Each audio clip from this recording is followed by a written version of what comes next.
I think I'll begin with the fact that the current state of the economy, which we have right now in Afghanistan, I simply call it a free fall economy or free fall state that we are experiencing right now. And it is the result of the cruel sanctions imposed on Afghanistan and also some policy actions by the IEA, the new or current government of Afghanistan.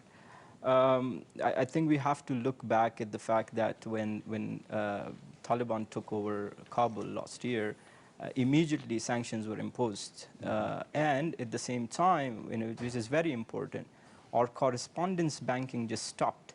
So our private sector, our investors or industrialists, they simply cannot do business with the rest of the world. And so higher cost of business means, laying off a lot of jobs. Close to 1 million people have lost their jobs. And please, we're not talking about 1 million people. These are 1 million families, more than 1 million families who are dependent on these jobs. And particularly mothers and babies who are affected. Another setback that has received, I think, is by the labor market.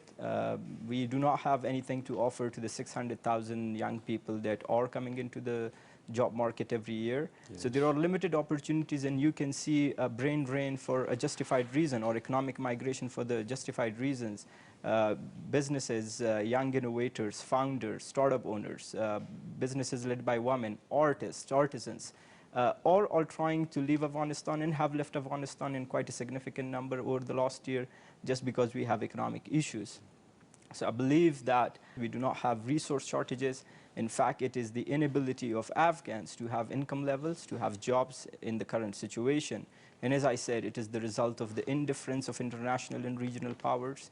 It is the cruel imposition of these sanctions and our inability to do correspondence banking with the rest of the world. I think the situation is extremely serious.